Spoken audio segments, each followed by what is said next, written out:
Hello there and welcome to Bringing Out Their Best, the podcast for teachers of dance, drama and music. My name is Sarah Marshall from Performing Arts PD. Each week I will bring you a snippet of research or an interview with another performing arts educator to energise and inspire you for your working week. I'd like to begin by acknowledging the Darug people, the traditional custodians of the land on which I live and work. I pay my respects to their elders, past and present. Creating confident ensembles. I don't know about you, but I have enjoyed some truly fantastic experiences in ensembles as a teen, in bands, orchestras, choirs, musicals and plays, to name a few. But not all of these experiences were quite so fabulous. Today's study looks at the choral setting with an aim to find out how to build confident amateur choirs who buoy one another and learn collaboratively.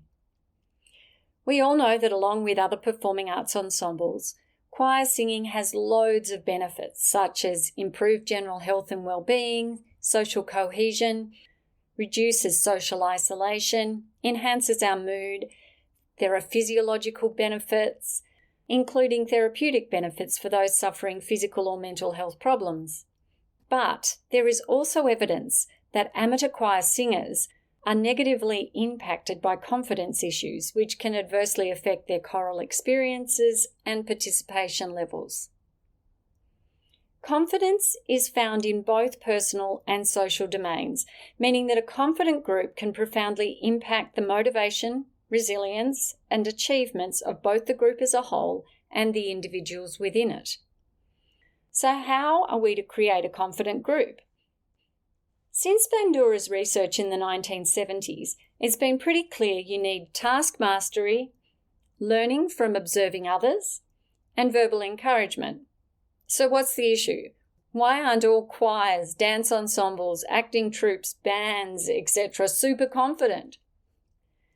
Well, today's study set out to find out by conducting focus groups and individual interviews with 34 amateur choral singers to try and dig deep as to what made the difference to their feelings of confidence. So here are the key findings. The first one was cohesion, community, and collaboration. To feel confident during rehearsals, singers needed to feel a sense of community. One of the reasons we all enjoy it so much is because we have fun together. In some cases, the sense of community extended beyond the choral setting, providing comradeship as support in the personal lives of fellow choristers. Personally, confidence comes from the other chaps I sing with. That gives me confidence. I have a theory that for a choir to survive, it's bigger than just the people in it. It's the creation of quality and of grace and of sharing all this stuff which comes from the order of the choir. The second thing that was needed was teamwork. Many expressed that their best life experiences had come from achievements where a group had worked together and likened these experiences to their choral projects. As one chorister said, some of the best projects I've been in have been part of a team with a common goal, and that's what a concert is. I really liked that statement. Participants enjoyed that they weren't being judged on their individual efforts, but instead as a whole, and if they made a slip, others covered for them. However, if individuals performed badly, it had a negative effect on the ensemble as a whole. As one said, it's very fulfilling and it's nice to be in a close harmony group where you need to be very aware of what the other people are doing. You're not there as a soloist. You're there to listen to other people and blend in with everybody. It's a team thing and you need to be able to listen, but it takes a lot of practice to be able to listen to the other people and still sing your part. Peer interactions were important. Most agreed that they were a confidence builder through encouraging one another, such as when a member is feeling apprehensive or nervous. More experienced members who let others know that they were doing just fine made a difference. Trust and reciprocal learning was also important. Trust was seen as essential in forming a healthy collaborative environment that built confidence and accelerated learning.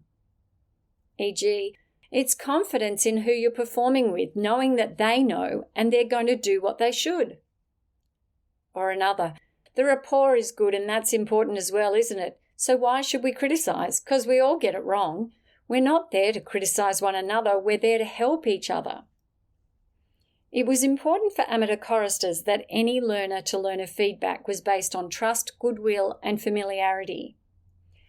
I often find myself turning to X and saying, "How does this one go?" And he whispers back and says, "I don't know, ask him," pointing to the next singer. Choral team leaders also turned out to be a thing. The importance of being able to listen and work with more confident singers in the group was highlighted. Most interview subjects identified rocks or team leaders whom fellow singers relied upon, such as, "You're very confident in what you're singing and you always start on the right note. I always feel that maybe I won't, so if you're standing next to me, or if they are standing nearby, then I know if I do falter at any time, I can get back on track because I can hear somebody who's singing the right note." But a singer's self-perceived confidence can also be positively buoyed by the emotional confidence generated by those around them. Example, when we know one another has got a bit wrong and we chivvy each other along. Although unelected, these key members in the choir act as spokespersons and unduly influence the section one way or another. For example, oddly enough, at our concert, we completely missed our entry, and the conductor looked at us as if to say, "Where the hell are you?" I don't know why, but we all just blanked out. Subconsciously, you're looking for your leader to come in, and it didn't happen. For those in these positions, most reported gaining confidence from the confidence shown in them by other singers. So where does this leave us as leaders of ensembles, be they choral, band, dance, or theatre?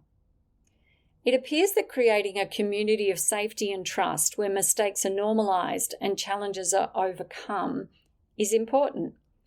That team goals are identified and worked towards collaboratively, where students are able to position themselves next to performers that need their leadership or can gain leadership for themselves. These are just a few of the ideas I've thought of since reading the article. I'm sure you have many more. I look forward to hearing of them in the chat below. Finally, I'd like to share some exciting news with you.